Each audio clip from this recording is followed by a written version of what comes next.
10 years of love, gone in a flash. Chapter 1. Celebrating a classmate's baby's full moon. We were all having a great time. Amidst the joy, everyone started teasing me and Misty Mo. Augustine, when are you two getting married?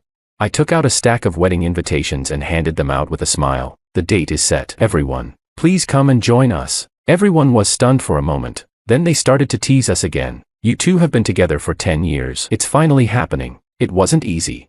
Unexpectedly, Misty suddenly changed her expression and poured a glass of cold water over my head. Augustine, you're shameless for using all these tricks to force a marriage. I pointed to the name on the invitation and spoke coldly. Miss Mo, please look carefully. Is the bride's name yours? Misty was stunned, staring wide-eyed at the wedding photo on the invitation. The bride was clearly not her. Everyone else realized what was going on and began to whisper. The bride on the invitation is Lily, not Misty. I knew the wedding photo looked too strange. Turns out it wasn't Misty at all. Misty, embarrassed and furious, tried to snatch the invitation from my hand. I anticipated her move and quickly dodged. She missed the invitation and instead bumped into the edge of the table, looking even more disheveled and ashamed. In the past, I might have felt sorry for her. Now, I just found it laughable. Augustine, you hired someone to humiliate me just to force a marriage? Let me tell you, I don't care at all. You're just deceiving yourself. Her tone was still so arrogant, not even bothering to look at me while speaking. The others started looking at me differently. The class monitor sighed helplessly and stepped in to mediate. Guys, it's a happy day. Don't go too far. You two have been together for so long. You should understand each other. Augustine, even if you're in a hurry, you shouldn't joke about marriage. And Misty, Augustine wanting to marry you is a good thing. You two should talk it out and avoid hurtful words. Misty glared at me coldly. You must have colluded with our classmates, right? Isn't this whole thing just to force me to marry you in front of everyone? Guess what? I won't cooperate with you. I will never let a despicable person like you succeed. Everyone exchanged puzzled glances, not understanding when they became my accomplices in forcing a marriage. I quickly explained to everyone, I would never joke about something as serious as marriage. Then I publicly reminded Misty, Miss Mo, have you forgotten? We broke up 6 months ago. Why would I force you to marry me? Did you forget what you did right in front of me half a year ago? You can't seriously think I would forgive you after such a huge mistake, can you? Many classmates knew about what happened half a year ago. Their gazes toward me started to carry a hint of sympathy. Misty's expression began to crack. Are you serious about the breakup?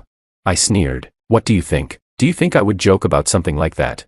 Half a year ago, I attended a former classmate's wedding banquet. Misty said she couldn't come, so I went alone. After the banquet, I left the hotel. Just as I stepped out of the elevator, I saw Misty walking in arm with a man. A sharp-eyed classmate pointed out, Augustine, isn't that Misty? I shook my head, denying it. How could it be her? She's at home getting my bath ready. My classmates burst into laughter, saying how lucky I was. After they left, I quietly followed Misty. I watched her walk arm in arm with the men into a hotel room. Before they could close the door, they were already embracing each other. The men chuckled. Senior, aren't you afraid your boyfriend will find out? Misty sneered. So what if he finds out? Would he dare leave me? The men teased. Yeah, you're so bad. I love it, but let's be careful. Misty's hand slid down the man's chest. Coward. Even if he finds out, I'll just explain a bit, and he'll definitely forgive me. Don't worry, just take good care of Gia. I couldn't take it anymore and kicked the door open. Misty, we're breaking up. With that, I turned and left. Chapter 2. I thought Misty would at least pretend and chase after me to explain. However, all I heard were mocking voices behind me. Misty, aren't you going to chase after your boyfriend? Ha, with that cowardly demeanor. He doesn't deserve me chasing him. He's not even worth one of your fingers. When you lose your boyfriend, don't blame me. Misty, don't worry. He'll come crawling back to me. I felt a chill run through my body, as if I had fallen into an ice cellar. 10 years of love only to be trampled on like this. It was time to end this rotten relationship. Misty's questioning voice reached my ears again. Augustine, do you really dare to break up with me? Are you crazy? I'm just playing around with others. In the end, I'll still be with you. A man as boring as you. Who would want you after leaving me? Now I'll give you a chance. Apologize to me. Her expression remained as arrogant as ever, but her voice clearly had a hint of panic. In the past, I would have gratefully taken the step she offered me, but now, I no longer wanted to love so humbly. I sneered. Apologize. Misty, are you daydreaming? I'm very busy and don't have time to mess around with you here. With that, I lifted my foot and left, ignoring her embarrassed expression. I've been broken up with Misty for half a year now. My current fiancée is Lily and has nothing to do with Misty. I explained to my classmates, not wanting them to misunderstand any longer. Everyone nodded in understanding. Only Misty couldn't accept this reality, still repeating her old lines. Augustine, can you stop this nonsense? This cat and mouse game is really low level. It's exhausting my heart. Can you stop pretending? Let's just live a good life together. I laughed sarcastically. Her so-called good life was just like before. I worked hard to support her, came home to obey her every whim, and endured her endless disdain. Like a servant serving a princess, she would throw a tantrum if anything displeased her. Before being with Lily, I naively thought this was the norm in love. Only after dating Lily did I realize that love is mutual respect and care. But Misty would rather give respect to strangers than to me, her boyfriend of 10 years. She even brazenly cheated on me right in front of my face. That day, after returning from the hotel, I moved out of Misty's house and into my newly bought home. 10 years. From our youthful days to approaching our 30s, I went from having nothing to being a moderately successful entrepreneur. The more materially abundant we became, the thinner our relationship grew. I had no regrets about this relationship, having given it my all, only for it to end in a breakup. In the half year since the breakup, Misty never once reached out to me. She maintained her proud attitude, waiting for me to admit my fault.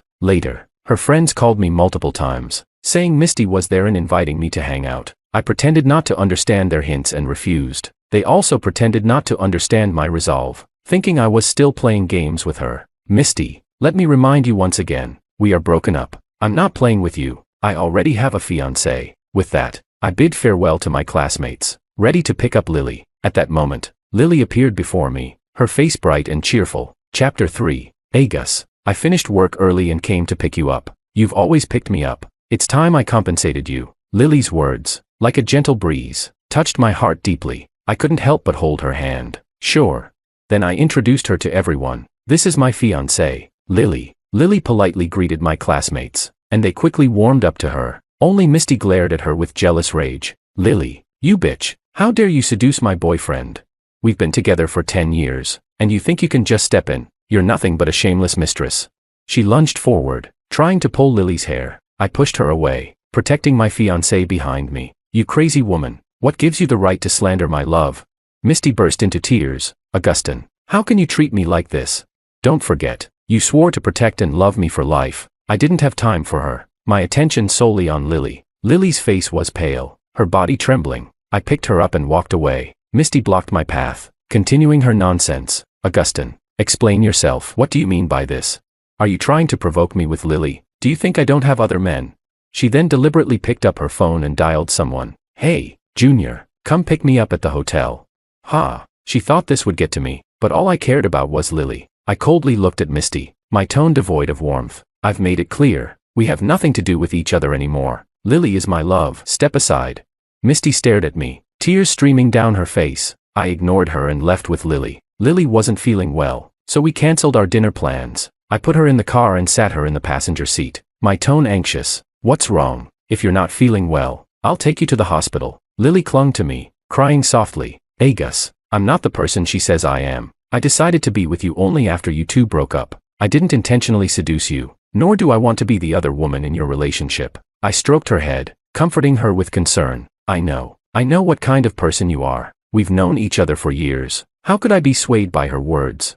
With my comforting, Lily slowly calmed down. I took her back to our home, where we made dinner together. Usually, she cooked, and I came home to a delicious meal. Tonight, since I was home early, I showed off my cooking skills. Lily helped me and looked at me with admiration. Agus, I didn't expect you to be so good at cooking. What's the big deal? I've been cooking since I was 16. As I boasted about my culinary skills, Lily suddenly hugged me from behind, her voice filled with heartache. Agus, from now on, let me handle these things. You've worked hard all these years, balancing work and house chores. Hearing this, my eyes welled up. For 10 years, I had worked tirelessly to support Misty, while also cooking 3 meals a day for her, but she never cared or appreciated me. Instead, she criticized me daily. As I was reminiscing about the past, Misty called me. Tomorrow is my mother's death anniversary. You better kneel in front of her grave and beg for her forgiveness.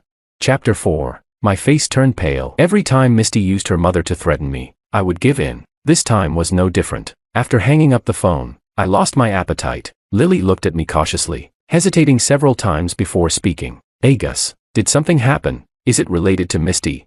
I nodded. It is related to her, but don't worry, I'll handle it soon. To avoid worrying Lily, I forced myself to eat a few bites of food. That night, I tossed and turned, unable to sleep. Feeling sorry for me, Lily started singing a lullaby. At first, I wanted to laugh. After all, I'm not a child who needs to be soothed like this.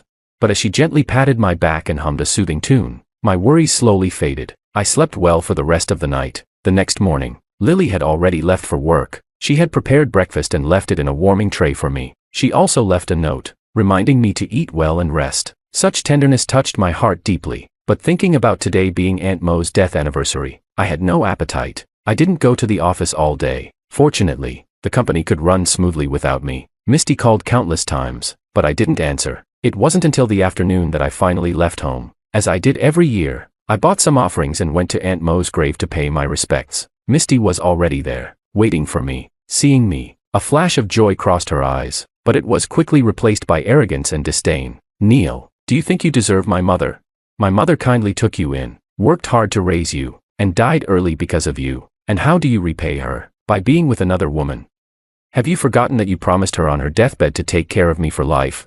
I ignored Misty and quietly placed the offerings. I lit incense and candles for the old lady. After finishing these tasks, I knelt silently in front of her and kowtowed several times. I knelt before Aunt Mo out of respect and gratitude for her. It had nothing to do with Misty. When I was 10, my parents died in a car accident. None of my relatives wanted to take me in. I thought about joining my parents. Thankfully, kind-hearted Aunt Mo took me in. From then on, I treated her like a mother. Unfortunately, the good times didn't last long. When I was 16, Aunt Mo passed away due to illness. Before she died, she asked me to take care of Misty until she became an adult. I tearfully agreed, letting her go in peace. Misty, a year younger than me, liked to follow me everywhere, both at school and at home. I took special care of her, loving her like a sister. However, 2 years after Aunt Mo's death, Misty asked to date me. Out of a sense of gratitude, I agreed. From then on, Misty comfortably enjoyed my support. Whenever she did something excessive, I would forgive her for Aunt Mo's sake. After all, she was also a poor soul,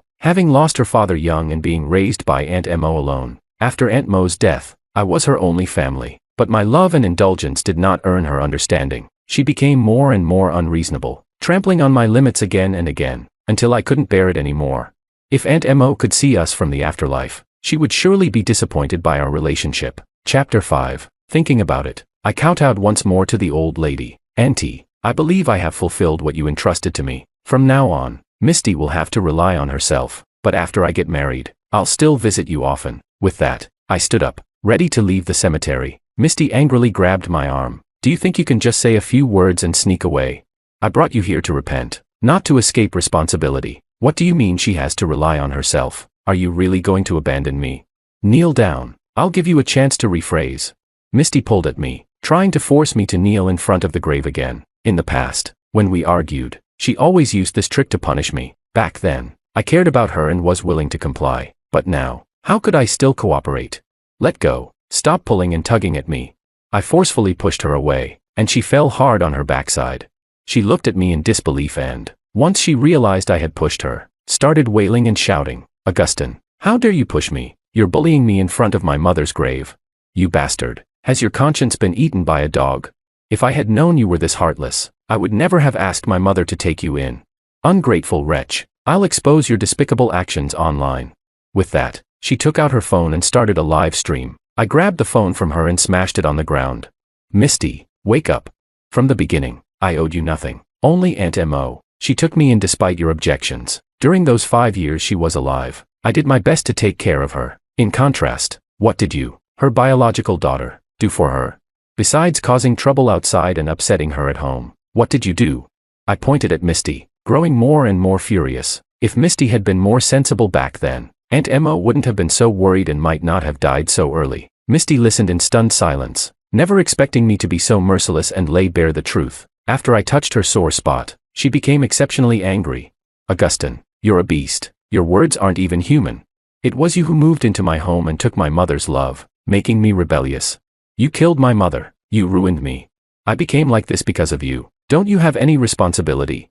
I don't care. You must be good to me for the rest of your life, or I'll never forgive you." With that, Misty picked up her phone from the ground and left with a twisted expression. I could no longer care about her fate and silently left the cemetery. Turning back, I saw Lily standing behind me. She ran to me, crying and hugging me. "Agus, you've had it so tough. My heart aches for you," she cried while softly comforting me. I felt warmth in my heart and hugged her tightly. What are you doing here? Did you hear everything just now?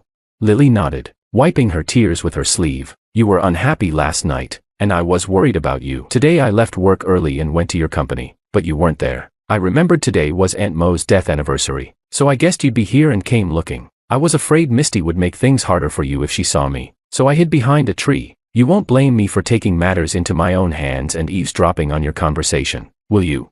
With that, Lily looked up at me, worry etched on her face. Chapter 6. I held her hand as we walked out, giving her a light squeeze on the palm. Since you're worried about me, I won't hold it against you, but you can't do something so dangerous behind my back again. The cemetery is deserted, and it's getting late. It's not safe for you to come here alone. Hearing this, Lily was delighted. She stood on tiptoe and gently kissed my cheek, then shyly stepped back. Hey Gus, are you worried about me? Did I hear that right?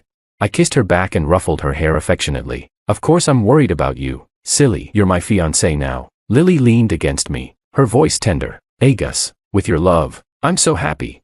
As we walked out of the cemetery, a flash of light suddenly shone in front of us. Misty stood there, holding her phone. She glared at us with a look of disgust and spoke angrily. How dare you flaunt your love in front of my mother's grave?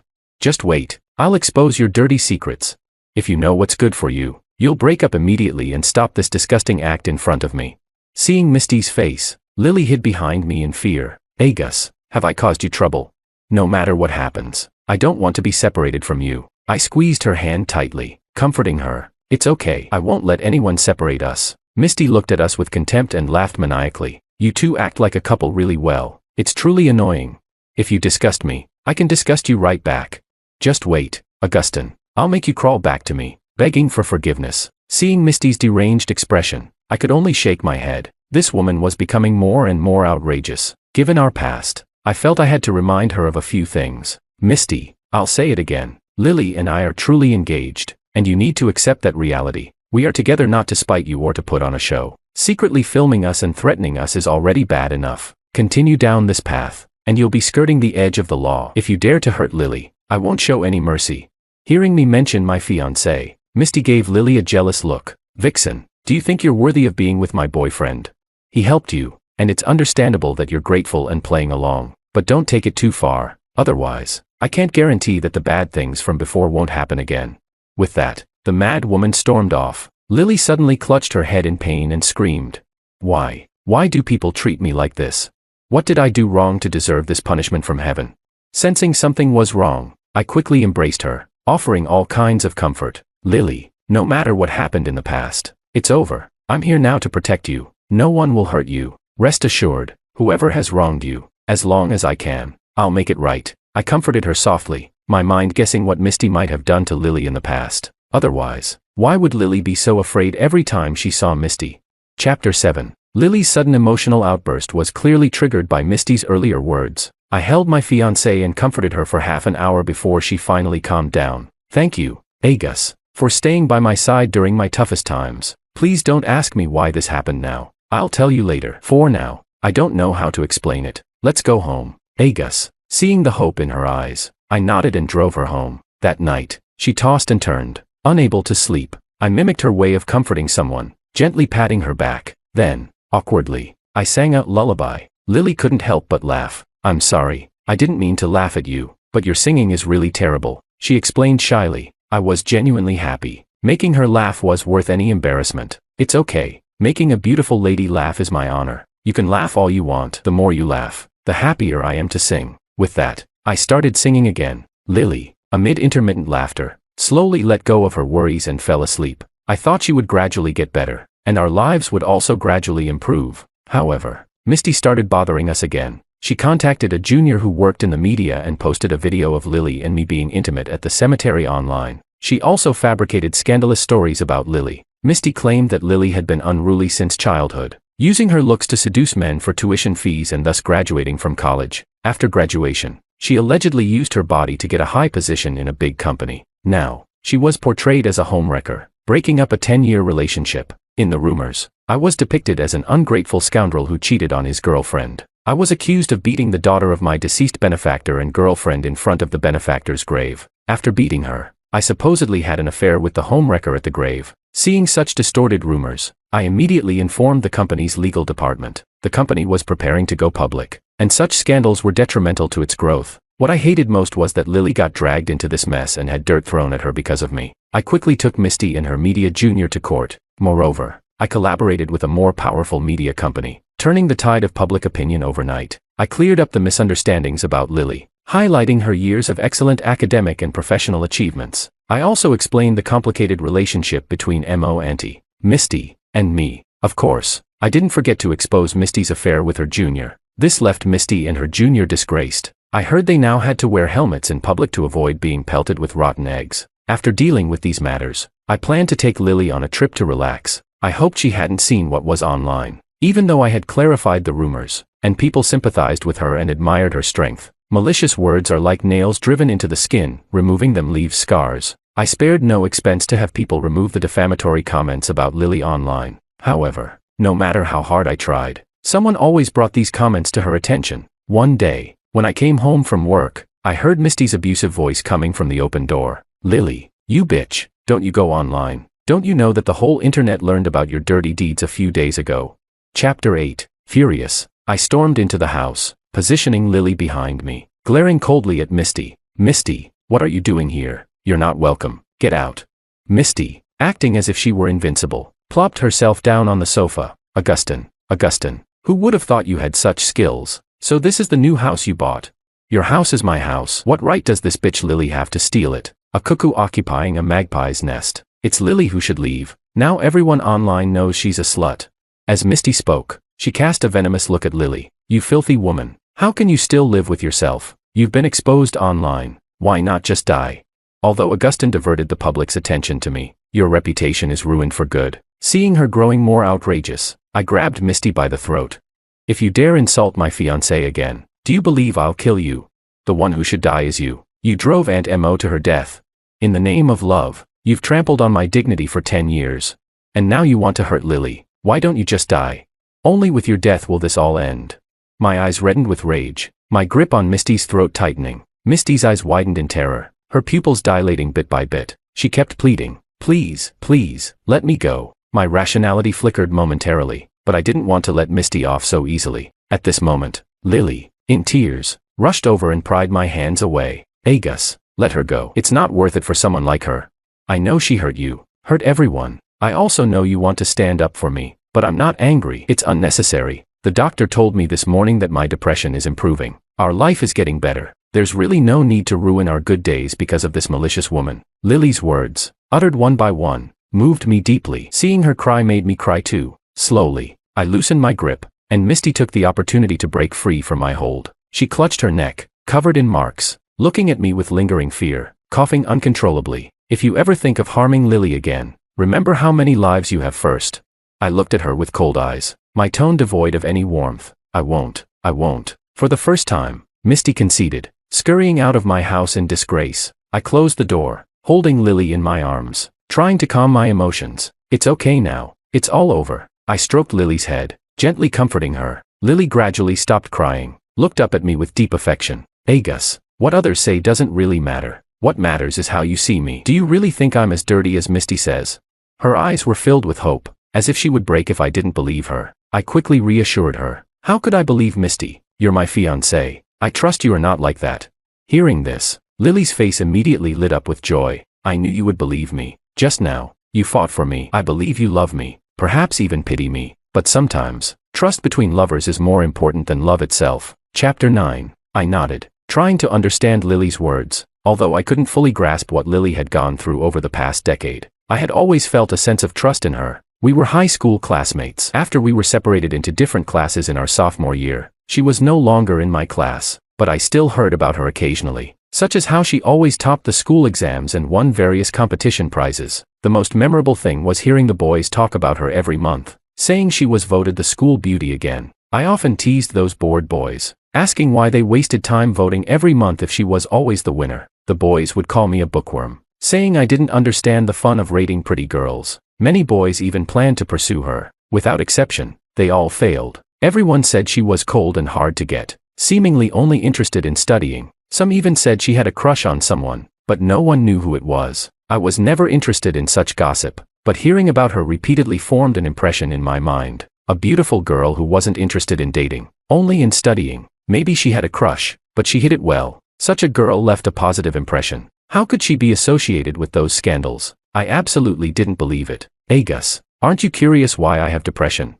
Lily looked at me with wide eyes, full of trust. I knew she was about to share her innermost thoughts. I'm curious, but if you don't want to talk about it, I won't force you. It's your personal privacy. Of course, if you're willing to share, I'd be happy to listen. I perked up my ears, not wanting to miss a word that could help me understand her better. Lily sighed and began to recount the past. It turned out she developed depression after starting high school. She had good grades, was very pretty, and was an upright person. While her excellent and bright personality made her popular, it also sparked jealousy among some girls. Those jealous girls targeted her, spreading various rumors to slander her, using all means necessary. Gradually, even the classmates who had a good impression of her started believing the rumors and began to ostracize her. This isolation eventually turned into blatant bullying. Whenever she was alone, she would either encounter boys who purposely disgusted her or be tortured by jealous girls. Over time, she became afraid to walk alone at night. One time, after an evening self-study session, she missed the time to go home with her friends. Left alone, she was blocked on her way home.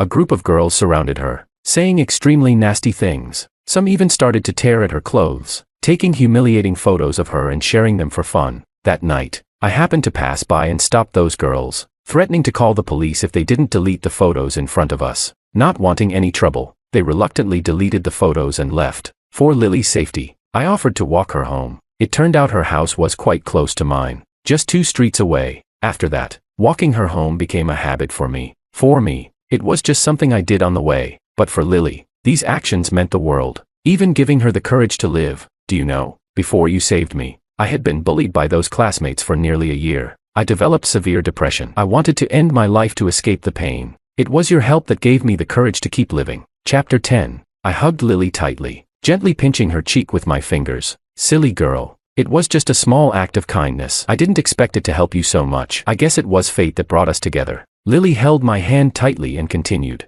Later, you walked me home every day until we graduated from high school. Do you know? Those were the happiest days of my life. Walking with you for 10 minutes each day was the closest I got to you. Hearing this, I suddenly realized. So, you liked me since high school. People said you had a crush, and that person was me. Lily nodded shyly. Yes, ever since you helped me, we had more opportunities to interact. I gradually discovered your many virtues and fell deeply in love with you. She lowered her head again, like a shy schoolgirl experiencing her first crush. I found her so adorable that I couldn't help but ruffle her hair. You liked me. Why didn't you tell me? Back then, I wasn't dating Misty yet. Mentioning Misty's name made Lily flinch instinctively, fear evident in her eyes. So, I began to make bold guesses. Did Misty deliberately say I was hers to keep you away from me? Lily nodded. You were often with her, living at her house, and you weren't related by blood. So, I thought you always liked her. When you two started dating, I was even more convinced you loved her. Therefore, my feelings for you remained a secret. I looked at Lily in shock, realizing I had missed out on years of happiness. Before dating Misty, I did have a good impression of her. Later, when Lily gradually distanced herself, Misty proposed we date, and I decided to cherish the one in front of me. I speculated. Did Misty find out about your secret crush on me? Is that why she targeted you? Lily's fearful expression returned, indicating that even mentioning Misty's name triggered a reaction. So, I made another bold assumption. She didn't just target you, she even bullied you. Otherwise, you wouldn't be so afraid of her. Part of your depression must have stemmed from her long-term torment, right?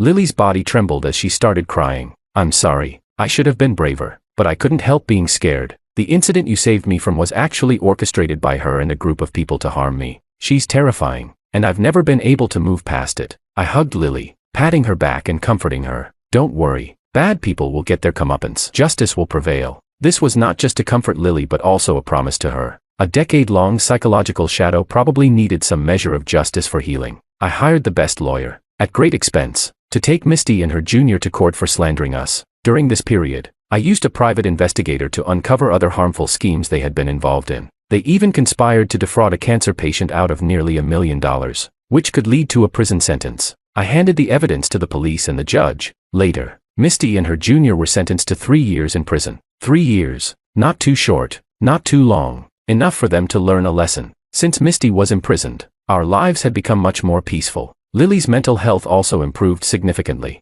We had a wedding, inviting all our friends and family. 3 months after the wedding, Lily became pregnant with our baby. I touched her belly and vowed to her, I will take good care of this child and not let them suffer as we did. Lily smiled blissfully. With you by my side, I feel like I'm tasting sweetness every day. I smiled too. We are not only each other's sugar but also each other's medicine, healing one another.